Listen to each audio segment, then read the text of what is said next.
Hello, geometry class. Let's move on to a brand new unit, a whole unit on triangles. So this is everything we're going to cover for the unit. There's a bunch of stuff, as you can see here, because, triangles are awesome like that. So we have lots of things to go through, and we're going to begin with a little bit of information about interior and exterior angles with triangles. So it's actually a little bit cut out from the book. We're using mostly chapter 4 from the book, but this first lesson is from chapter 3 because it just makes more sense to do it this way because I just disagree with some stuff. Anyway, so we're going to cover all of this eventually in the unit. So this is a pretty significant unit. It's all about triangles.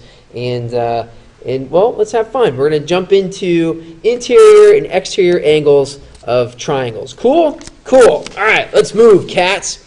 So in this particular lesson, we're talking about triangles. We're going to deal with an angle sum theorem and an exterior angle theorem, and we're going to learn some neat things. But we should probably start with just the generic of a triangle. What's going to be important about a triangle is to know that a triangle has 6 parts that are pretty important.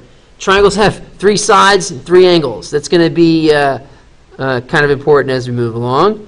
So 3 sides and 3 angles makes a triangle. All right, elementary school has been revisited. So let's talk about some stuff with this. We're going to learn about in this lesson the triangle angle sum theorem and the triangle exterior angle theorem, which is kind of neat, right? So 3 sides and 3 angles. By the way, 3 interior angles. That's good to clarify. So make sure we know we're talking about 3 interior angles. What? What's this guy talking about? Let's talk about that right now. So we're going to talk about triangle theorems. The first theorem we're going to dig into is the triangle angle sum theorem.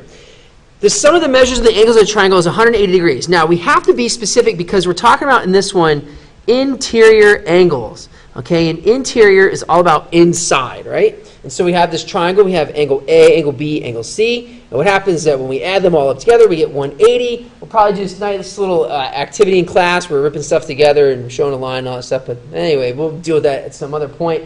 This is the triangle angle sum theorem. So that's a good note to take. Pause, copy that down, make sure you got it. All right? All right. Now, the next theorem we're going to deal with is the exterior angle theorem. Okay? Don't worry about those pictures to the side. Now, this is what's interesting. What in the world, cats, is an exterior angle? What? I thought there was only angles on the inside. Well, no. In polygons, there exist exterior angles as well because all polygons can be made up of triangles, but we'll talk about that later. So we have a triangle. What happens if we extend one side of a triangle? We have an exterior angle. So take a look at that little bad boy out there. That is the exterior angle, and that's important to note. So let's note that, shall we? Why, yes, that is the exterior angle. Okay? Now, this theorem says, well, the measure of the exterior angle is equal to the sum of the measures of its 2 remote interior angles. So that's a neat word. What in the world are remote interior angles? It's these angles here. These are your remote interior angles. Remote means like away, distant. Okay? So in this particular example, the measure of angle 1, this exterior angle, is equal to the sum of measure of angle 2 plus the measure of angle 3 when we add those 2 remote interior angles. Okay? So some neat vocabulary. Now, what's going to happen where I talked about this before, in geometry, you can't let gravity mess with you. So this theorem works no matter how that triangle is positioned. So if the triangle looks like this, it still holds true.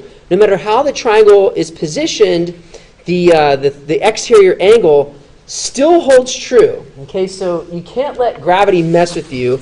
And let me show you a couple of examples. So the first example is this triangle here. What would happen if we had a situation here and we're talking about exterior angles? Well, first of all, we have to identify what is the exterior angle. In this case, the exterior angle would be angle 1, right there. What would be the 2 remote interior angles? They would be the angles that are not part of the linear pair. And still, the formula holds true, right? And still, no matter what, the measure of angle 1 is still equal to the measure of angle 2 plus the measure of angle 3. So no matter how the triangle looks, it still holds true. Okay, and another example here, just to pound this thing home, you can't let gravity mess with you. All right, so if we have a situation like this, what is the exterior angle? Here is the exterior angle. What would be the two remote interior angles? It would be out here and here. And still the theorem holds true. Okay, the measure of angle 1 is still equal to the measure of angle 2 plus the measure of angle 3. Okay, so the point is, don't let gravity mess with you, and that's the important part. Anyway, there are your notes, right? There are your notes in a nutshell. The rest is work. Let's get to work, shall we? About time, cats. Jeez, it takes too long. Okay, so let's work. Here's an example using the interior angle sum theorem or the default angle sum theorem. When I get to work, I don't mess around. I'm just going to throw a problem at you that has, bam, a bunch of X's and Y's and numbers all crazy and arrows drawn all over, and blah, it's so confusing. Here's a diagram, right? It's crazy. The question is, what are the values of X and Y in the diagram? Well, let me let my eyes settle down first because this question is nuts. Look at this visually. It's a jungle gym. So we have to slow down. Slow down.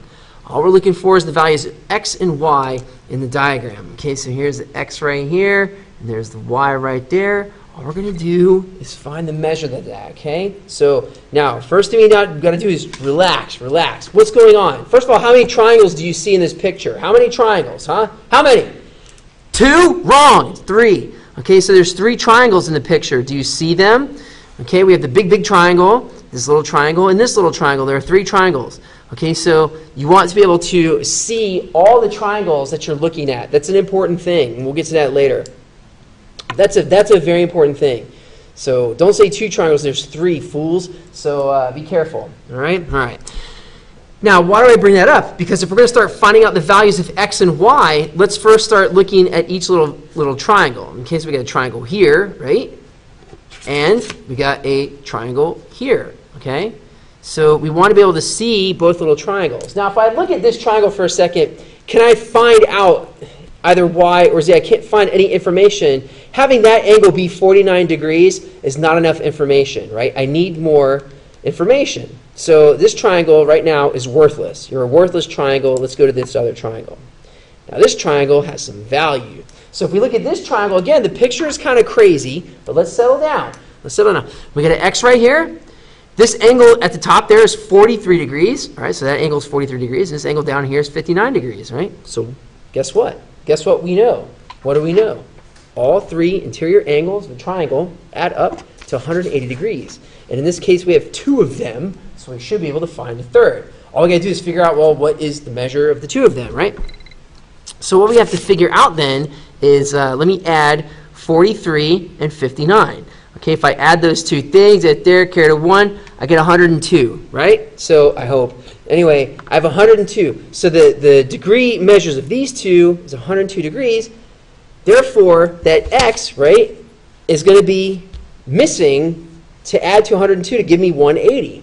So all I have to do is subtract 102 from 180. Remember, all 3 angles add to 180. So if I just subtract 102 from 180, I'll find my missing X. Okay, so there I'm going to regroup, and 10 minus 2 is 8, and 7 minus 0 is 0. So my missing value X is going to be 78. Okay, so I've come across with that. So now I know my value of X is 78. And let me go ahead and specify that X equals 78 degrees, because that's what it is, right? So bam, we found the value of X is 78. So now let's go back to the other triangle. Well, that doesn't help at all, right? Yay, I found X, but that doesn't help anything whatsoever. And now I got to look at the picture. What in the world is going on? Well, we better know everything else we've learned this year, and hopefully you know a thing called a spell linear correct, linear pair. Okay, so hopefully we remember a thing called a linear pair. What's a linear pair look like? It looks like this. Okay, so 2 angles that add up to 180. They're adjacent angles. They make a straight line, and they're supplementary. Guess what we're looking at right about right there, dude. That's a linear pair, folks. So we have a linear pair staring right at us. One of them is 78. What's the other one have to be, right? So that's interesting. One of them is 78. What's the other one have to be? Now, you can resubtract 78 from 180. You can totally do that. I'm just going to look back at this. I'm going to realize, you know what? That other measure is 102. Funny enough. So that other measure is 102. So now I know my y, because this angle here is 102. Do you see anything interesting about the other theorem yet? If not, that's fine. We'll get back to it. So the other angle measure is 102. So now I know what my y is, right? My y is 102. Yay. So I found the value of x and the value of y. But then there's this beast down there. See that little question? Well, then what's the value of z? All right, so we found the value of x and we found the value of y. What about the value of z? So now we have this other triangle. This is way more helpful. Okay, so now I have 49 here, 102 here. I can now totally find the value of z. Putting my problem solver cap on, I'm a problem solver. That's what I do. You give me problems, I'm solving them.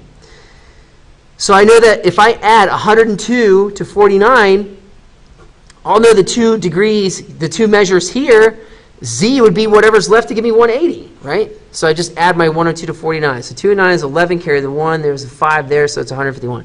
So I know these 2 degree measures are 151 together. All I have to do is subtract from 180, and I get my z. Why do we know that? Because we're problem solvers. So that's what we do. So we subtract 180 minus 151. Subtract, let's see, regroup. 10 minus 1 is 9, 7 minus 5 is 2. All right, so 29 degrees, right? So z, this angle here, 29 degrees. So there's my value of z. Z is 29 degrees. We have now solved this entire triangle. Okay, so we've solved all of the angle measures of this triangle using that theorem. Okay, so once again, the sum of the interior measures of the angles is 180. Okay, so the sum of the measures of the interior angles is 180. That's what it looks like in practice. Okay? Okay. Now, on to the exterior angles, which, by the way, remember what I talked about? Exterior angles, you see this was 102, right? You see this one? 102. Remote interior. Whoa. Uh-oh. Looks familiar. Anyhow, we'll get to that right now.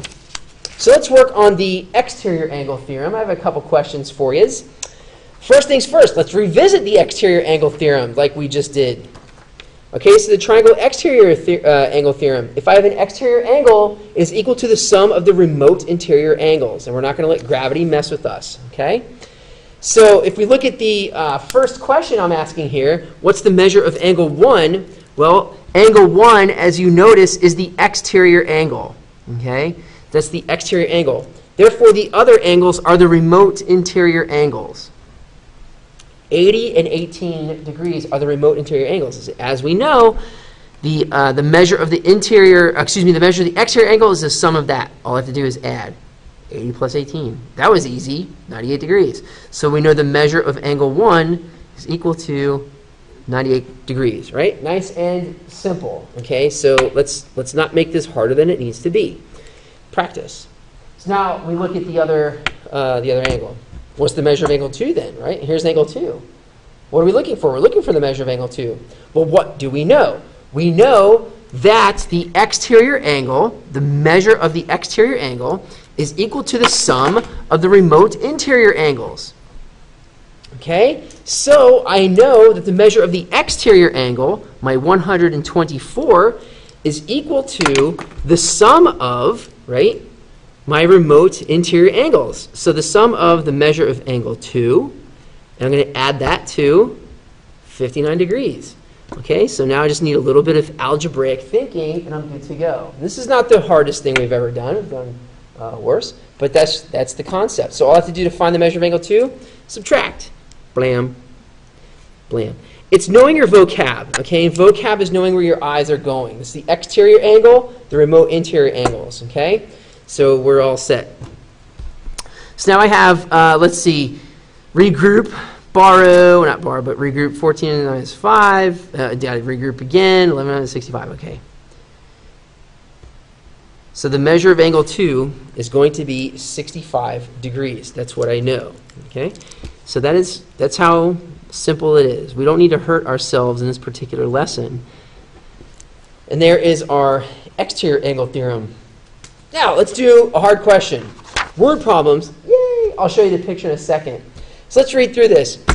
When radar tracks an object, the reflection of signals off the ground can result in clutter. Clutter causes the receiver to confuse the real object with its reflection, called a ghost. Okay, so here's an example. There's a plane up there, and the ghost of the plane, because the signals bounce off of the ground. Okay, and this false signal to the radar tower is called a ghost. Okay, so it says here at the right there is a radar receiver at A. Here's A. That's the radar receiver. Okay, an airplane at B. Right, so there's the airplane at B. And the airplane's ghost at D. There's the airplane's ghost at D. Okay, the result of that clutter bouncing off the ground. So the question is, what is the value of x? Okay, so this is multiple choice, but we don't need multiple choice. We're going to do this because we're looking at exterior angles. Okay, we're looking at an exterior angle theorem. Take a look at this triangle. We have the exterior angle of 80 degrees. It's 80 degrees in there, right? And we know that 80 degrees is going to be equal to the sum of the remote interior angles is going to be the sum of x plus 30, right? So x is going to have to be 50. All we have to do is subtract, right? Isn't that neat? We just now found out about ghosts. Are ghosts real? Now we know. Anyway, it's B. Okay? Okay, so there's that one. Now for a quick quiz. 2 more questions, and this video is done. So a quick quiz. Here we go. What do you remember? What are the measures of angle 1 and 2, right? Oh my goodness. There's a few different ways we can approach this thing. I hope you know. How about the first thing? Let's do exterior angles. I'll do that first. So let's do exterior angles. I know that my exterior angle, my 128, is equal to the sum of the remote interior angles. Okay, so my measure of angle 2 plus 68. What? 680, that was weird. Plus 68. So all I need to do to solve for x is subtract 68, all right? So I'll subtract 68, and now I know the measure of angle 2 is 60. Okay, so I found that answer. This is now 60. So how do I find the measure of angle 1? I can add these and subtract from 180, or I can look at this as a linear pair. Either way, we're subtracting 128 from 180. No matter how you look at it, you can look at a linear pair. You can look at the sum of all 3. No matter which way you look at it, you will eventually be showing this. 180 degrees minus 128. No matter what. Because if you add these two, you get 128. You add this is 128. So whichever way you look at it, you're finding the measure of angle 1. Knock yourself out. It doesn't matter how. Just be correct. And if you're correct, you would say the measure of angle 1 is 52 degrees. Ta-da. So there's that one. Okay, so that's a quick quiz done. Right, we did the triangle angle sum theorem and the exterior angle theorem, and this is all part of the brand new unit on triangles. We'll continue back later.